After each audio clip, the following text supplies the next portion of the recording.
Welcome to a galaxy far, far away. Here at the Cantina Podcast, we provide top shelf service, including rumors, leaks, news, and reviews. Come in, order a Loman Ale, and remember, no droids allowed. And hello, everyone. Welcome back to the Cantina here on the Genreverse YouTube channel. Hit the subscribe button if it's something you haven't done already. Thank you to all 3,000 of you, 3,003 as of right this moment, actually, that have subscribed. We really do appreciate it. I'm Kyle. That's Cam. Shockey being a good teacher and helping his school out. Doing some extra teaching stuff, extra school stuff. So Shockey hasn't been with us for these reviews, but we're here to talk about the Mandalorian season 3 episode 4 review. Going to what is it called? The Foundling. Foundling. Yes, the Foundling, which is like many of the titles in this series, multi-layered because we're following two Foundling stories in this episode. We're also going to talk a bit about news, some Star Wars movie news after the review. So stand by for that, or check out the chapter timestamps down below.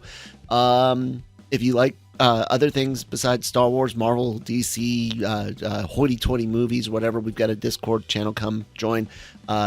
Link in the box down below, and chat all that stuff with us, and check out all of our shows that cover all that stuff, like Marvel Multiverse Mayhem, Daily Cog, Breaking Geek Radio, and of course our anime content with AVR and AVR Squared. So yeah, you guys can actually also check out a written review of this week's episode at lrmonline.com. Cam wrote that up. I think I started talking off last week, Cam. So let's start with you this week. Your spoiler-free review of Mando season 3, episode 4. Yeah, so after episode 3, which I think was a very good episode, and we have both rated quite highly, I think it's not quite as good this week. I'm still having fun. It was still enjoyable. There's I'm some telling you good now, moments. People are going to tell us how wrong we are. They're going to say that this is the best episode so far, Cam. I have already seen some people say that. I've already, and when we get to the spoilers, we'll probably talk about why that is, because it's nostalgia berries. But overall, it was just all right. It was just decent. I had a couple of small quibbles here and there. Nothing major. Medium-sized. Okay. I could see, I mean, I had a couple of issues with some CGI this week. Oh, yeah. And since I don't normally, and you do, I kind of figured you might have that. But we'll see what we get to. But yeah, that's kind of where I am. I'm still enjoying it. It was a good enough episode. It wasn't horrible or anything. But it was,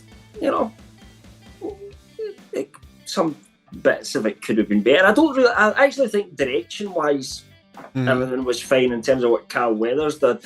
It was more a little bit of design, a little bit of visual effects stuff that kind of annoyed me a little bit. And then on the story front, I kind of feel like we haven't really spent much time with Din this season. And that really kind of carries forward this episode. And we're now halfway through this season, and it'll be fine as long as we focus on that going forward. But I'm kind of worried that he's so far he's a bit of a background character. 2 stories in a row, two episodes in a row. Like a lot of people had issue with last week's episode being light on Mandalorian as well.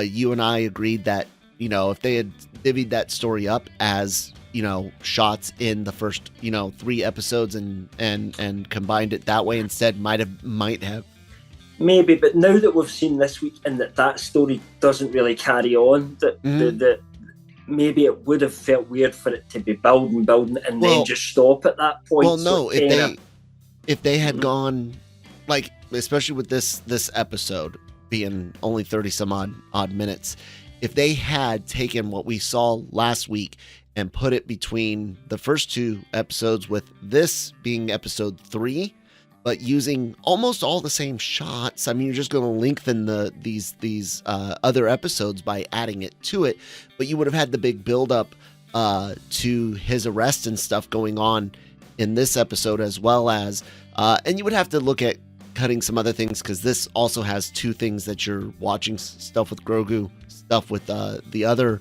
Mando team and the other Foundling. But I do see where people are like, yeah, it's light on Mando, and it's to do that 2 episodes in a row was like what they did in Book of Boba Fett. It's not like I'm overly concerned at this point, because I mean, he's there, and it's just that we're really spending time with some of the more secondary characters here to build them up a little bit, which is fine. It's just that at some point we're going to have to go back to the focusing on him a little bit. Really, just what I'm getting at is there hasn't been much conflict for him this season. Nothing for him to really react to. He's just kind of following and it's everybody else round about him that's doing some kind of developing this year, if that makes sense.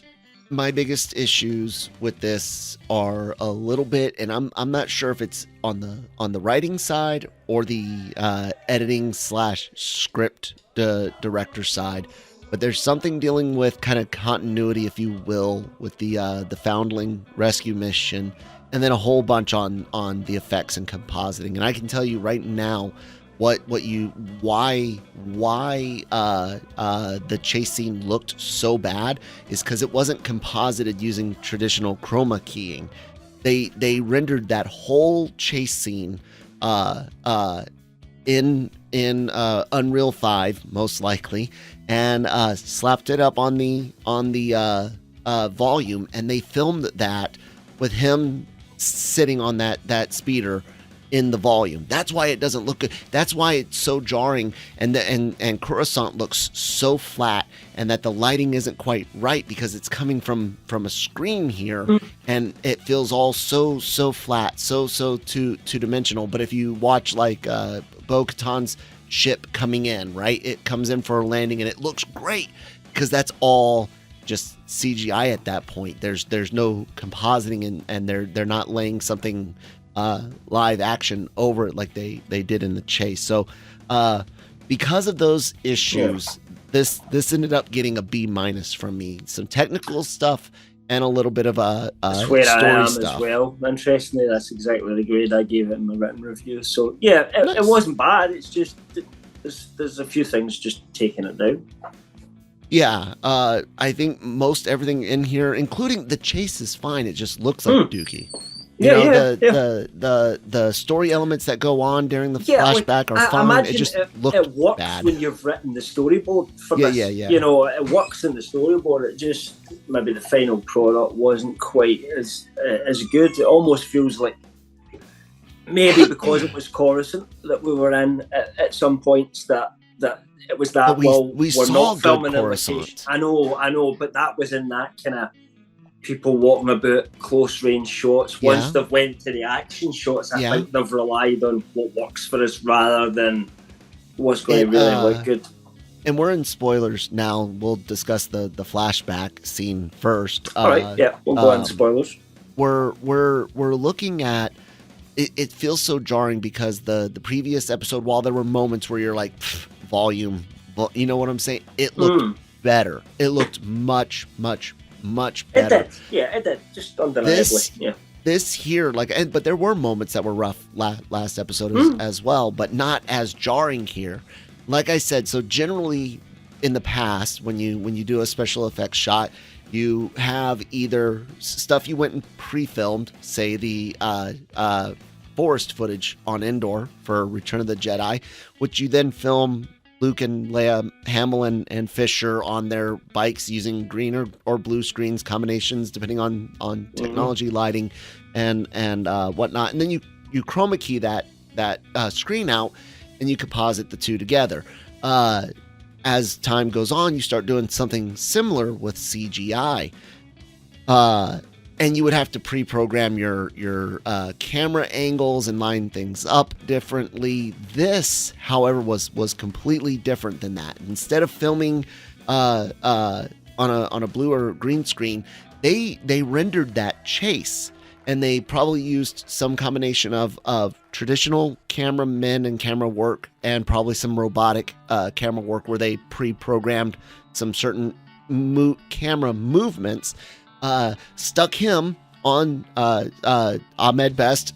It was great to see him get a Jedi Master heroic moment, given his history here in the franchise. That was nice. But they stuck him and the Grogu puppet on that speeder bike, and it's held up by blue green screened pillars, and they did that in front of the volume. That's why it looks so bad, because he's completely stationary, and it's the volume images around him. Think of it as a simulator ride. You've been on simulator rides, right? That's what that was. He was in a giant open simulator ride, and it looked like shit. It was as awful looking as the Book of Boba Fett land speeder / Vespa's chase. I don't think I could go as far as that. It didn't look as bad as that to me. Okay, because you still had the sense of speed. This looked faster. I'll give you that. This looked faster. And it's the kind of thing where if you blurred it out, if you were really bad at eyesight, you would notice it and you'd think it looked really good. But whereas the Book of Boba Fett, you would still be looking at it going, why are they going so slow? Super slow, yeah. And that's because they filmed a little bit more stuff in that one. They filmed a little bit more of it traditionally, but they were on these really cramped sets, and it looked bad. But this looked equally as bad, if not for different reasons, and some similar reasons. Excuse me.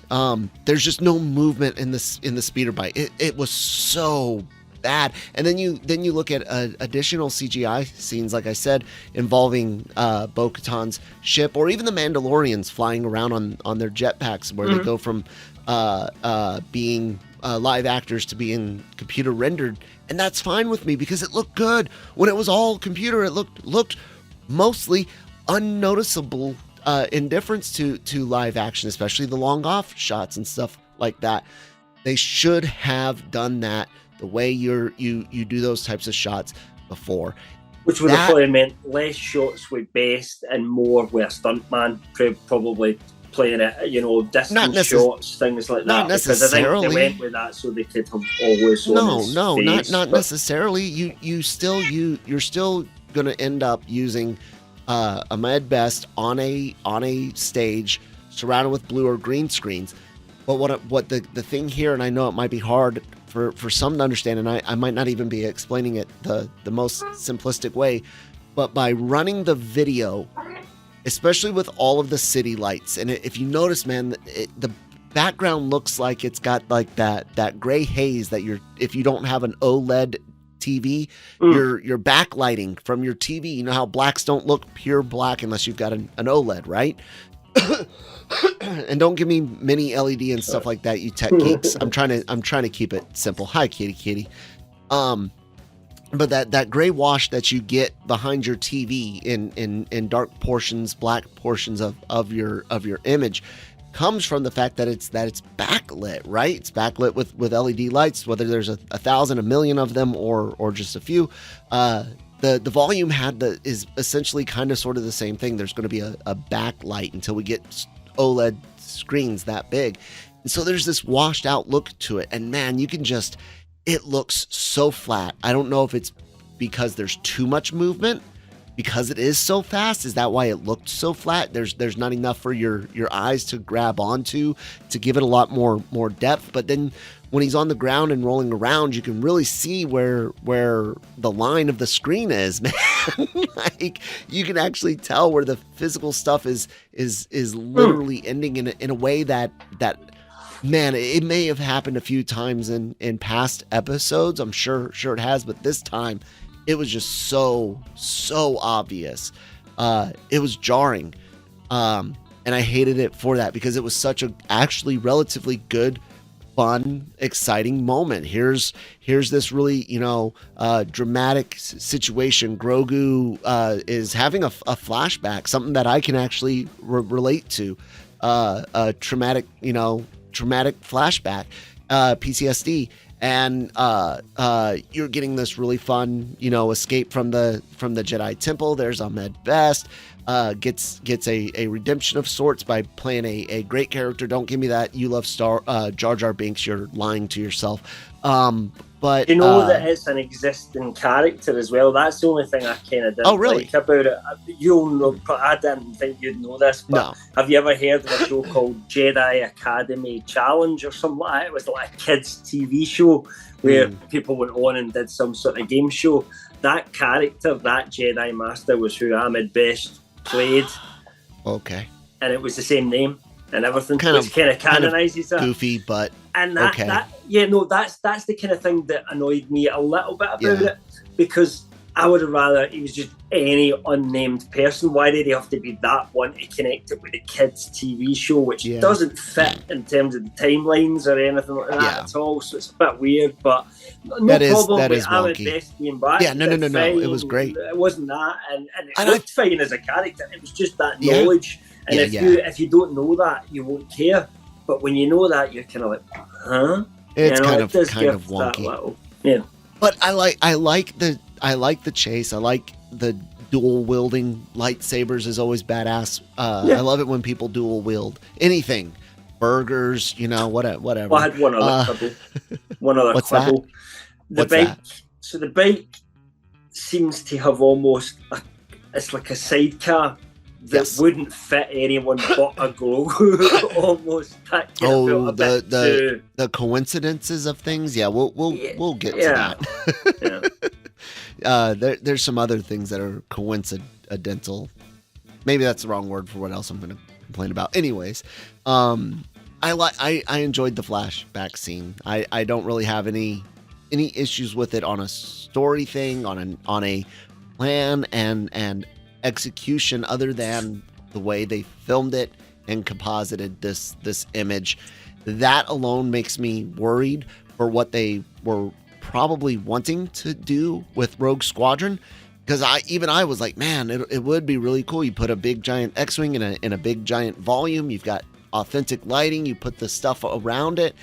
Now I'm thinking that the tech's not there yet. Maybe, but slightly different, because it would be almost like you'd only be seeing backgrounds through a cockpit, so it might not be quite. Maybe it depends, because they might. And want when to you get cut some to of the those outside shots, external it would be ones. more. You would hope it would all be CGI. I would want to see CGI. You would hope it would be all CGI at that point. But maybe they would be like, oh, we want to see more head movement, and I don't know. Like I said, it's not like I'm against it. I know that. Do you know, I wouldn't be against them going back to using models at times, because I know, other than the background stuff and the way they had to like fuzz out the edges and all that, all the old techniques they used in the OT, the models look as good as any CGI that they do now. You can't use them for everything. Hey, look, a lot of the physical models and effects they used in the sequel trilogy. Cam and I can say a lot of awful things about the sequel trilogy. We will not deny how amazing they can look. All three of them have moments that just, especially the second one. The second one looks fantastic. It just absolutely is quite a pretty film. So it is. So let's talk about the Foundling hunt. Mm-hmm. So kid gets kidnapped by what they're calling a raptor. And somehow, and here's my big issue with this part, and this is story writing or editing / script director, script supervisor type stuff going on here. There's continuity issues, right? Kid gets kidnapped by this raptor, and it takes all the Mandos chase him for the rest of that day. By the end of the day, Bo-Katan comes back, says, "Hey, I can take us there in a ship, and we'll get at them." So they plan a mission, and they go on this mission. They have to spend one night out because they're going to go the rest of the way on foot. They climb up this damn mountainside. They get there. Kid's not there. Big Bird's not there. Baby birds are. Baby raptors are. The mom or dad, whatever, comes back. Mom, I'm guessing, since there was eggs there. The mom raptor comes back and hacks up the kid. So you're telling me that this kid spent 2 days, an overnight in the bird's gullet.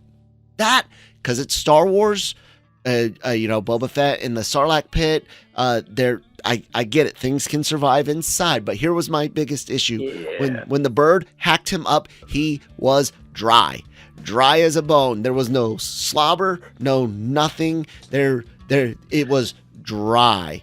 And someone will come out with it in some technical manual and explain that at some point, when they go like 10 years later, what do we need to fix from 10 years ago? All right, so this creature has a dry pouch that it stores food in, and it oxygenates it so that it can keep it alive for longer. It's stupid, but why would any animal do such a thing? Why would evolution do that? Dude, like in movies, it's nothing to put slime on someone to simulate having been in something. I mean, slime. Our grade school kids whip up slime for arts and crafts time. All he needed to do was just be a little bit wet. Yeah. And it would have been better. But no, man, he hacked up a dry ass kid after an overnight. And that's why I'm saying it's like someone, I don't know if they're like, hey, look, the raptor's going to grab the kid, eat him off screen, maybe even on screen, take it to its babies and hack him up. And then no one said, oh, by the way, the writing team says it's going to be an overnight trip to get there. I'm thinking whoever did the shot rendering, whoever did the visual effects and all that, basically took it as like this thing grabs the kid and immediately took it back. But they wanted to expand the trek there, so they get the nighttime stuff with Bo and the mask. Maybe. And so I think there's a continuity issue here. Not necessarily in movie, but like on the outside, like someone somewhere messed things up. That, or they really just didn't give a damn, and they were like, nah, the bird's got a dry pouch, and that's where it keeps it. I think they could have easily fixed that by just changing it and having the bird that he was there all the time, but he's unconscious or something like that. Yeah, he's storing the food. Feeding him yet because the big bird's not encouraged him. Yeah, and then just as they're going to rescue him, Big Bird turns up. They could have done it that exactly. way. It would have worked a little bit better. I would have bought that as well. I didn't love the design of the creatures. Nah, I wasn't feeling it. Very cartoony. It was a bit cartoony for me. I don't know. I just I don't know. Sometimes that's purely subjective, artistic. I just looked at him and thought, I don't know. It doesn't look like a fearsome creature for me. I have another coincidence or planning situation. The coincidence, like the kid lasting, like not just inside, but even the fact that he wasn't fed immediately to the baby birds. The fact that they could wait. It's even something 2 else. So what's that? I'm starting to question why the children of the Watch are on this godforsaken predator-filled planet. Yeah. And this is not an imperial. This isn't the first time. It's taken kids before. It's not as if why didn't you kill it? Somebody's trying to kill them all. So why are they on this crazy planet with creatures who are actively feeding on them as part of the food chain, and there's very little that they can do about it? That just doesn't seem like a good place to live to me. And it kind of feels like that's twice now this season that they've used that just to give us some action scenes, because I think they've worried that this Children of the Watch stuff might be a bit boring if we don't throw some action scenes in there. So let's have this planet's get some weird creatures living in it, and it kind of feels like that a little bit more than when then you take it back to you. But why are they there? They're not, this is the only planet that we can hide, no one would get us here. Well, you don't have to hide, no one's looking for you specifically. And why not just go and pick a far safer place to live on? Well, that's the only thing. Yeah, I mean, if you're losing kids, man. Even Christine brought it up, where it's just like you've got you're on this planet, where this thing, like, no one thought about, even if the Mandalorians themselves don't have a ship.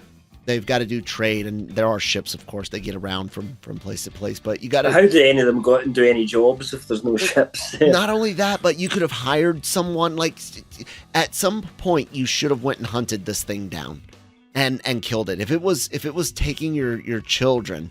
I mean, yeah, it's clearly targeting your group as a feeding ground. You have to deal with that because it's going to keep feeding there because it's easy prey. You need to make it so that it doesn't want to come back. It's all very coincidental, cartooniness of just kind of letting things happen or go by, and we just now can do something about it because these two are here. Bringing the birds out, the babies at the end, that was a bit Disney-ish to say, we're not going to leave them motherless. We're going to bring them in and feed them. What are they going to do with these things? What the hell? I asked are we Christine, going to riding about them? Like there's only one. There was only one. There was only one question. Are they edible? That's it. Can they be used as food? I mean, that's what they would have been. If it then cut to 2 days later, and they're like, these things taste actually quite good. Right. But they would totally get in trouble for that. There would have been people Why? complaining. We eat animals. That's what we do. People. We also eat, like it's like people are like, oh my god, how can you kill baby animals to eat them? Have you ever tried lamb? Lamb is one of the most delicious meats there is. I love lamb. They is not grown up sheep. Nope. They is not. I love so I don't know. the best lamb shank I've ever had in my entire life came in County Clare, Ireland, in the town of Ennis at the at the restaurant in the hotel we stayed at. The absolute best lamb shank I've ever had in my entire life. Killed it in the field next door earlier on that afternoon. Nice and it was fresh. phenomenal. Actually, with meat you don't want it bang on that fresh. No. Meat you usually want it to go through a few processes unless it's fish. Before you get it. Fish is different. Fish, yes. Pretty fresh. I'm not a fan of fish, but yeah, one time I went to one of the places where they fish a lot in Scotland, and I got fish for my dinner in a restaurant, and it was like a different experience altogether because it had probably been caught that afternoon. Anyway, yeah. But yeah, unless they turn these into, I don't know, winged beasts that they use, they're going to be mounts. You know they are. And then Bo's going to ride. Bo's going to ride the mythosaur. These things are going to hit a growth spurt. Yeah. and Vizsla she's in the mythosaur, and then there's 3 people. The others will be on those creatures. It's going to be so cartoony, man. It really is. But that does speak for quite a cool action scene, depending on what they're going up against as well. It could be. So we'll see. They teased some cool Rancor stuff, and we got. It wasn't so cool. No. Any other thoughts on Mando season 3, episode 4 before we get into the news portion? No. I'm good. Yeah, we'll see how things go. So in the news front, Cam, why don't you tell us the awful trend in Star Wars that is continuing? Oh, yeah. So the latest news was originally a rumor that came from Jeff Snyder, but considering Snyder's been like one step ahead of his trades for all of this stuff, it was kind of like writing was in the wall, and he had said that Damon Lindelof and his writing partner, somebody Brett Gibson, had left the Star Wars project that they were developing, but that the director. Again, the name Shinoid Obey. That's the surname. I can't remember the first name. Sorry, Charmin Obey or Obai. I'm just going to call her Charmin. Charmin. Right. So Charmin, she's still attached. All right. But those two had left as kind of writers. Now, I think when this all first came out, there was a lot of people probably felt that Lindelof was a producer or something on this, given his sort of stature compared to everyone else that's involved, and that he was like producing this from his pitch idea. But it actually seems now that it may be that he was just really on script duties in terms of his involvement with the project to begin with. Not long after that article had actually came out, Deadline, TCR, they all started kind of running the same thing, saying, yep, that the two writers have left the project. Charmin's still attached, and they still expect it to be the next Star Wars movie, and that it will get announced at Star Wars Celebration and probably start filming next year sometime. But what is clear is that the script will go through another evolution now before they get to the filming stage. In terms of when I first covered the article, and I thought of Lindelof being a bigger part of this, and I thought this is like another Lucasfilm disaster. But actually, to be fair, writers do change in these things quite a lot. I mean, almost every, maybe apart from the Mandoverse, which is sort of mostly Jon Favreau and Dave Filoni, a lot of the other kind of projects that we see, Marvel, Star Wars, they go through several writers' hands before we get to the final product. Mm-hmm. So if they use this basic idea, it'll probably be Lindelof and Britt Gibson will both still get a story credit, story by, but they're not going to go with their script overall for this. And so in terms of who's producing it, whose pitch it was, how all that works, I mean, we really just don't know at this point. We don't know anything about this movie other than rumours that said it should be set after, post The Rise of Skywalker, if you like, as well. But that's it. It's confirmed. Damon Lindelof and his writing partner in this, somebody, Britt Gibson. Excuse me for not remembering everybody's name. It's not famous. That's why I have a computer. Yeah, Justin. But I do Gibson. this on the phone, so I don't. Justin. Yeah. Iger, Justin and Charmaine. That's what I'm going to call you guys from now on. There you go. They've moved on, and Charmaine remains, and the film, as far as we know, is still coming out. But I think we can stop calling it Damon Lindelof Star Wars film now, and we'll call it Charmaine's Star Wars film, because that's basically what it is at this point. I do not disagree with that. Yeah, man, it's just that trend of just things getting leaked and or announced, because there's even official things announced that end up getting tamped down. That turn out to not be true, man. It's just, it feels like Star Wars, man. It's the absolute state of Star Wars right now is just shocking. Seriously, it's upsetting, man. If you're really not a fan of Lindelof, then some people are like, good, because I don't like him. But I actually think he's pretty good. And I don't think he's done everything perfect, but he's made some. For me, it's not even stuff about a particular person attached or not. It's just the fact that they can't get anything moving.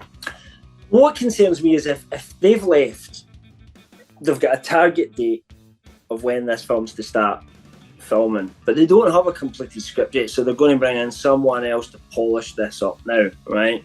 What if they don't have enough time to do that? Do they still push ahead and just make another half-assed movie that wasn't really doing what anybody gets sold in the pitch on in the first place? I don't know. I'll tell you this. That's what worries me. I'm so scared that Iger is going to be so super and this is the thing that I don't think people get. Don't forget that a lot of the issues with Star Wars came during Iger's previous term. Well, I mean, he's the one that pushed for Star Wars movies to come out one every year. Yeah, that was Iger for delays. That was Iger trilogy, and he was so the one that pushed people ahead. Looking at him coming in talking about slow down, cut content, this, that, and the other.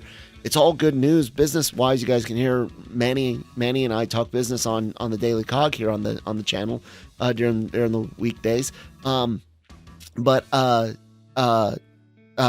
it's good for business, but it makes me afraid of how much studio interference is he gonna have, like he did between episodes 8 and 9 again, because their interference didn't play out so well. I have a lot of issues with Star Wars Episode 8, but you guys can go back and check out countless episodes of the Cantina Reviews, everything leading up to The Rise of Skywalker, LR Mornings, old LR Mornings episodes. I said and stand by, they should have leaned into The Last Jedi instead of trying to spin half of Episode 9 retconning, and then trying to wrap up not just a trilogy, but a trilogy of trilogies.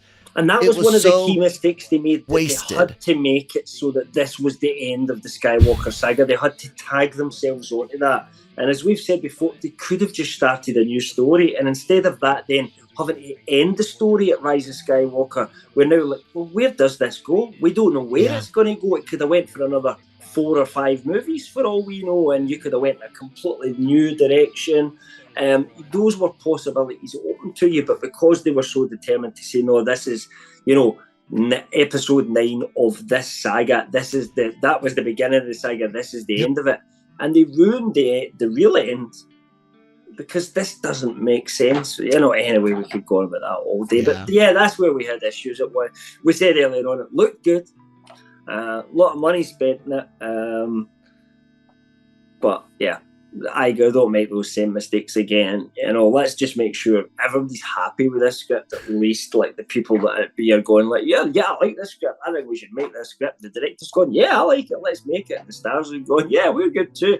That's when you push the button and move ahead, I think, because just can't afford to take any risks at rushing things, I don't think, this time. Because if they make a crap Star Wars film, oh man, all bets are off. It's like, it becomes a cancer at the movies.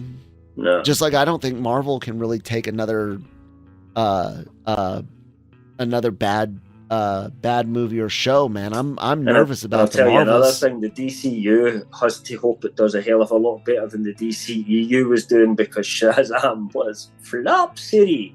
Yeah, and I asked if people would care enough, and I don't think they do. Will they come back for Superman Legacy because it's new, because it's different? I think it will get an up. They'll be there for the Flash. Well.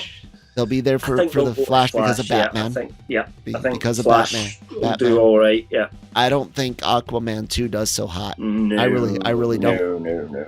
I think it will do better than Shazam, because there's some people that just don't like Shazam in terms of they feel it's maybe a bit too kiddish for them in the way it's set up, and they might see Aquaman 2. Plus, he's a Snyder character as well, so the Snyder fans will be like that. This is the true next step of the Snyderverse. So I think it'll make more money than Shazam, but I don't think it'll do a lot. No. So, Star Wars can't afford to be one of those now. So it really can't. But you guys can continue to check us out here for more Star Wars content.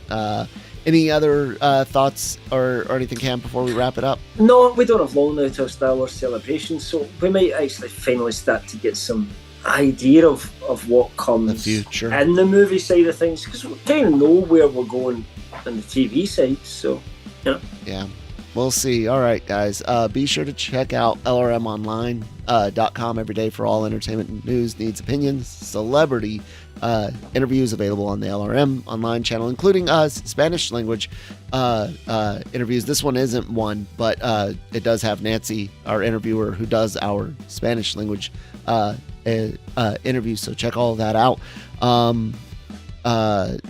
Subscribe to the YouTube channel. We have everything broken down into playlists for your easy consumption, including breaking down reviews, so you can actually find individual Star Wars reviews or Marvel reviews. All of our anime content, easily digestible and bingeable. If it's not a reaction video like AVR Squared and Genre Shot trailer reactions, all the news, podcast reviews and stuff go up on your favorite podcast apps like Spotify. And I mentioned the website, which if you want to write for, drop us a line, email, or even direct message on Twitter.